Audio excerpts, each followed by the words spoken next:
I want to bring in Tom Murphy now here to the Morning Rush. Tom, we will get to the Arkansas-Alabama stuff, but really the news of note that came out of the SEC yesterday is what's going on with LSU. How hollow is it, do you think, when LSU self-imposes a bowl ban in a season that has been anything but normal? Yeah, I saw that, and I am not fully aware of what all the issues they have going on down there. But it's too many to count, man. Yeah, but when you see that, and that was my first thought was, oh, really? You're going to self-impose a bowl ban this year? You know, how convenient that you're really struggling. And, I mean, you got guys like Eric Gilbert, who was just one of the premier stars in this signing class, opting out, and Ed Orgeron isn't sure whether he plans to come back or transfer. So in the course of 1 year, things have imploded pretty badly for LSU football, but there's always going to be talent down there. But no, it does come across pretty hollow. Tom, you mentioned kind of LSU imploding. Does that really show how consistent Nick Saban is when he loses all these coaches, loses all these players, what seems to be year after year, and yet that program just consistently is at the top of the SEC and competing for a national championship? He early on, he showed what a premier recruiter he is, and the track record speaks for itself. The guys who go to the NFL from his program, how he develops them, how they get better, it's the process, and it certainly has worked. And Arkansas can attest to that, even though they've had, I think, 3 games that they could have and should have won over the past 13 years against them. They've won none of those, so including the first game, 2007. So, yeah, and then here's the thing. They used to be just kind of a standard offense, you know, more pro-style, and they had decent quarterbacks and great running backs and all, and great defenses. But what's happened for them in the past few years is they've gone with the up-tempo and spread offenses, and they brought some brilliant minds in there. I mean, Brian Daboll, look what he's doing now in the NFL. But what Steve Sarkisian's doing, they've opened things up, and they can outscore people. But they are unbelievable. I was listening to the LSU game, driving back from the Missouri game the other night, and they were just scoring almost at will. I mean, and they're so balanced, too. I mean, Arkansas has got a true challenge trying to slow those guys down on Saturday. Yeah, I'm trying to get my head around this game and what it means and what's at stake, and all, because it sure feels like a game you're having to play if you're Alabama and you're the SEC, and even if you're Arkansas to a degree, rather than a game that certainly means a lot. I mean, you know, we know that Alabama's a heavy 31-point favorite at this point. Help me out here, Tom. You know, other than Alabama having a lot to lose, if they should more than stub their toe against Arkansas, which seems very, very unlikely. What is this game all about, honestly? Well, I mean, it's about Arkansas getting its 5th home game, which does make a financial impact. We've seen, I can't remember what school it was, maybe Georgia, that it's $3 or $4 million that they would lose out on by not having that game against Vanderbilt that their AD McGarity was so upset about. So there's that. There's the simple bookkeeping part of it. Alabama wants to go 10-0. They want to be. This could be the only year there's ever 10 SEC games, and for them to go 10-0 against the SEC would be just another mark that Alabama has over everyone else. And for Arkansas, it's a chance to, you know, shock the world. You know, stay close, be in the game in the second half. I mean, Alabama is trouncing people in the first half.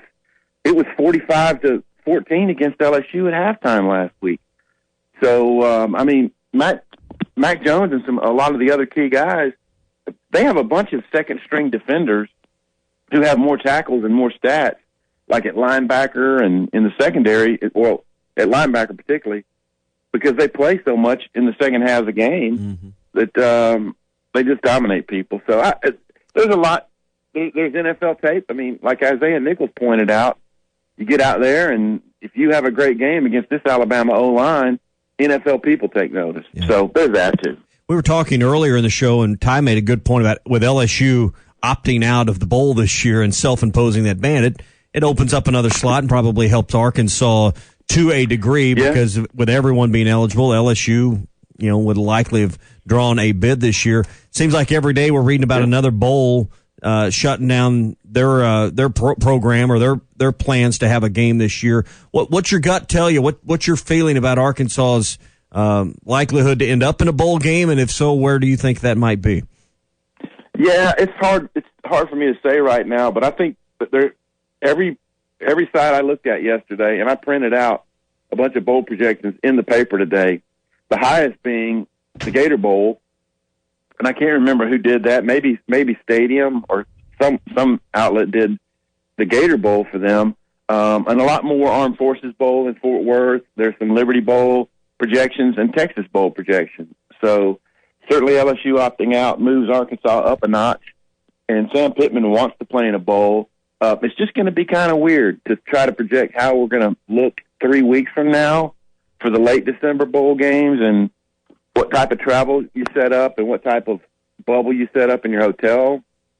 And, whether media goes and covers the game will be a question too. So when you show up, I mean, bowls are for all these events, the squaring off against the other team and, video games and ping pong matches and what have you.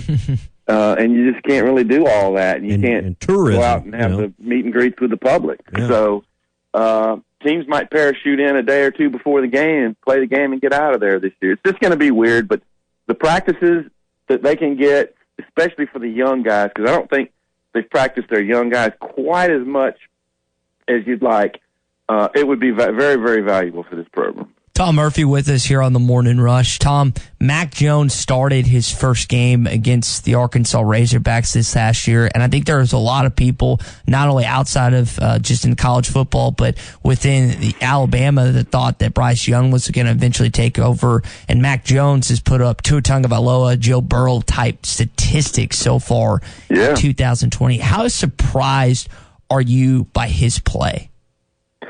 Well, not very surprised. I mean, they recruited him. He's a big talent, and he got to learn. I mean, he got to be patient. And Nick Saban was asked this on the SEC teleconference yesterday, and it's just like he learned, he absorbed, he got better. Looking at watching film with Tua, watching him perform.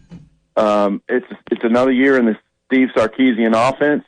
And by the way, boy, will people come after Steve Sarkisian after this season? Well, he is certainly rehabilitated his image and showing what an offensive mind he is. But I'm not surprised by Mac Jones, other than his touchdown interception is phenomenal. He's completing. Think about this: 3 out of every 4 passes he completes. How do you defend an offense that has Najee Harris, that has the fastest receivers, that they challenge your safeties to have to double those guys, and if they do that, they're running the ball. And if you show man coverage, they're just going to throw it deep to Devontae Smith and John Mechie. It is a phenomenal offense to try to defend, and Mac Jones is just clearly very comfortably in charge of that. And the offense hadn't skipped a beat after Jalen Waddle's injury against Tennessee, which is one, if not the best wide receiver in college football. It's pretty amazing to me. Tom, you have the unique perspective of covering the Crimson Tide for a number of years and now being here in Arkansas and covering the Razorbacks.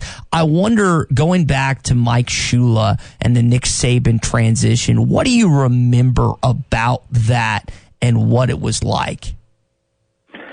It was pretty wild. First of all, I didn't really expect Shula to be fired after that season because the year before they had a phenomenal year and played in the Cotton Bowl and played Mike Leach in Texas Tech. But my sources were telling me early on that Mal Moore was going to hire Nick Saban. And there's stories now about how he waited him out and just went down to Miami. But I remember being at my in-laws' house around Christmas time and the Dolphins playing a game, and Saban saying, "Do I have to say it? I'm not going to be the coach at Alabama." And you're like, whoa. They're going after him a lot harder than he apparently wants this job. But he clearly wasn't really in his element or very happy with the Dolphins. The day he got hired, he flew into the airport and across the river, the Black Warrior River, And on our way back to campus, I mean, it was a mob scene at the airport. Mm-hmm. Cars were all over the road. There was a wreck on the bridge going into Tuscaloosa from Northport as his entourage went into campus, and it was like a rock star had arrived. And what he did is there's all these disparate elements, all these boosters who have their opinions. He just came in and said, look, for me to run this program, it's going to be me. And he has put his imprint on it and has clearly been in charge. And the boosters really, really like winning a lot of football games and sticking their chest out. And so he's done that. And the first game against Arkansas, y'all, you remember Arkansas scored a bunch of touchdowns late and took the lead, and they were up by 7. And a lot of people would have gone on this fourth down. Alabama was in scoring range, but Lee Tiffin, who had the meltdown the year before, kicked a 40-something yard field goal. Instead of going on fourth down, it drew them within 4, and they were able to get the ball back because Darren McFadden was out of the game. And they drove down and got a huge benefit of a clock stopping for them on a measurement when they were clearly a yard short of a first down. The clock stopped when they were out of timeouts, and John Parker Wilson threw a touchdown with seconds left in the game, which, in my opinion, that should have been Arkansas's game because they got the huge benefit of the clock stopping late in the game. I don't know if y'all remember that, but and a 3rd and 8. They would have had one win over Nick Saban, at least with that one. Yeah. Hey, before you go, Arkansas used some defense last night in a win over Southern last night at home as Arkansas won 79-44.